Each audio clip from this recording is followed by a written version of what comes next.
ஆக்கங்கட்ட கூவை நான் தானே உங்கள் நெல்லை வேலை பேசுகிறேன். இன்றைக்கி இந்த பதிவு யாருக்குன்னா, ஒருத்தன் வந்து கமெண்ட் பண்ணியிருக்கான் எனக்கு. என்னென்னா, நெல்லை வேலு உங்கள் கூட சோசியல் மீடியாவில் இருக்கிற நம்ம ஜிபி முத்து அண்ணாச்சி, திருச்சி சாதனா, சிக்கா சூர்யா, அதுக்கப்புறம் வந்து பார்த்தீங்கன்னா காத்து கருப்பு கலை, இவங்களோட சொத்து மதிப்பு என்ன, இப்போ எவ்வளோ வச்சுருக்காங்க அப்படின்னு சொல்லி என்னை கேட்கான். எனக்கு இதெல்லாம் வேலை. எனக்கு அவங்க சொத்து மதிப்பு எத்தனை வச்சுருக்காங்க என்னால் தெரியும். இருந்தாலும் எனக்கு தெரிஞ்ச சில விஷயத்தை உங்களுக்கு சொல்கிறேன் நண்பர்களே. வீடியோ ஃபுல்லாக பாருங்கள், ஸ்கிப் பண்ணாமல் பாருங்கள். அப்போ தான் நான் பேசுகிறாலும் தெரியும். வாங்க வீடியோக்குள்ளே போகலாம் நண்பர்களே. முதலாவது யாரை பார்க்க போகிறோன்னா, நம்ம ஜிபி முத்து அண்ணாச்சி. சரியா, ஜிபி முத்து அண்ணாச்சி, உடங்குடி ஜிபி முத்து அண்ணாச்சி வந்து பார்க்க போகிறோம் வீடியோவில். என்னென்னு பார்த்தீங்கன்னா, அவரோட சொத்து மதிப்பு சொல்கிற மாதிரி என்னென்னா, ஆரம்பத்தில் அவர்கிட்ட இருந்த ஒரு சொத்து மதிப்பு என்னென்னா, அவர் வச்சுருந்த அவங்க அப்பா வச்சுருந்த மரக்கடை ஒன்று வச்சுருந்தாங்க. அதுக்கப்புறம் வந்து இப்போ சோசியல் மீடியாவில் வளர்ந்ததுக்கு அப்புறம் அவங்களோட சொத்து மதிப்பு என்னென்னா, 3 கார் வச்சுருக்காங்க. 3 காரில் ஒரு கார் விற்றுட்டாங்க, 2 கார் வச்சுருக்காங்க. ஒரு கியா காரு, ஒரு இனோவா கார் வச்சுருக்காங்க. அதுக்கப்புறம் 3 வீடு கட்டியிருக்காங்க. அதுக்கப்புறம் காசு பணம் நகை நட்டு எல்லாமே வச்சுருக்காங்க.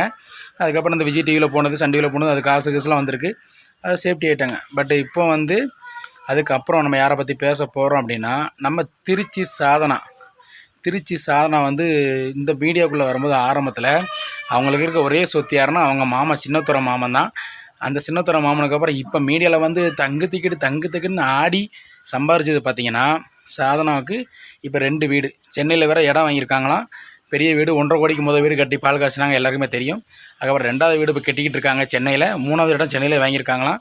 அதுக்கப்புறம் வந்து பார்த்திங்கன்னா, இப்போ ஆடி மாதம் ஆடி கார் புக் பண்ணி வாங்க போகிறாங்க. மாமனுக்கு ராயல் என்ஃபீல்டு புல்ட்டு வாங்க போகிறாங்க சின்னத்துறை மாமனுக்கு. அப்புறம் நகை நட்டு, கை செயின், மோதிரம், அது இதுன்னு பண்ணி நல்ல விவசாயம் பார்த்து நல்லா செல்வ செழிப்பாக இருக்காங்க. இதுக்கப்புறம் 3ஆவதை பார்க்க போகிறது யாரா, நம்ம சிக்கா சூர்யா, சுமி. அவங்களும் சேர்த்து பேசிட கூடாதுல்ல. அவங்களும் ஆரம்பத்தில் ரொம்ப கஷ்டப்பட்டாங்க, கோர்ட்டு கேஸுன்னு அலைஞ்சாங்க. இப்போ அவங்க சம்பாதிக்கிறது எல்லாமே கோர்ட்டு கேஸு தான் போய்கிட்டு இருக்கான். அதுக்கப்புறம் வந்து பார்த்திங்கன்னா, இப்போ சொந்தமாக ஒரு கார் வாங்கியிருக்காங்க. நகை நட்டு வாங்கி கொஞ்சம் யூடியூப்பில் வர காசுக்கு கோர்ட்டு கேஸும் பார்த்துக்கிட்டு சம்பாதிச்சிக்கிட்டு இருக்காங்க சிக்கா சூர்யா, சுமி 3 பேரும். ஓகே. அதுக்கப்புறம் காத்து கருப்பு கலை ஆரம்பத்தில் எல்லாருக்குமே தெரியும். ஒரு பட்டிக்காட்டில் கிராமத்தில் பிறந்து கஷ்டப்பட்டு வீடியோ போட்டு ஆட்டாம்புழுக்க பிரட்டி மண்ணில் உளுந்து பிறண்டு எல்லாருமே தெரியும். அப்போ இருந்த காத்துக்கலை வர இப்போ காத்து கருப்பு கலை வந்து மீடியாவில் எல்லா யூடியூப் சேனல்லையும் போய் ஒரு ஆங்கர் ஆகி இன்றைக்கி வந்து மீடியா லெவலில் கலக்கி சென்னையில் கூட ஒரு ஆஃபீஸ்லாம் போட்டு இன்றைக்கி வந்து ஒரு பெரிய அளவில் வளர்ந்துருக்காருன்னு சொல்லி எனக்கு தெரிஞ்சு கேள்விப்பட்டிருக்கேன். அதே மாதிரி இதில் வர விஷயங்கள் எல்லாமே எனக்கு 1-2 விஷயங்கள் தான் இந்த மாதிரிலாம் எனக்கு தெரியும். ஃபுல்லாக எனக்கு தெரியாது என்னென்ன வச்சுருக்காங்க அப்படின்ட்டு. சரியா, அதனால் வந்து என்கிட்ட வந்து அதை பற்றி கேள்வி சொல்லுன்னு சொல்லி நான் ஃபுல்லாக வந்து சொல்லி நான் உயிர் எடுக்காதீங்க. ஏதோ எனக்கு தெரிஞ்ச விஷயத்தை உங்கள்கிட்ட சொல்லிட்டு நண்பர்களே ஷேர் பண்ணிட்டேன். ஓகேவா, உங்களுக்கு வீடியோ பிடிக்கும்னு நினைக்கிறேன். பிடிச்சி நான் லைக் பண்ணுங்கள், கமெண்ட் பண்ணுங்கள், ஷேர் பண்ணுங்கள், மறக்காம நம்ம Nellai Velu social media YouTube channel subscribe பண்ணி இந்த பெல் அமைக்கிறேன். நன்றி, வணக்கம் அன்பு சொந்தங்களே.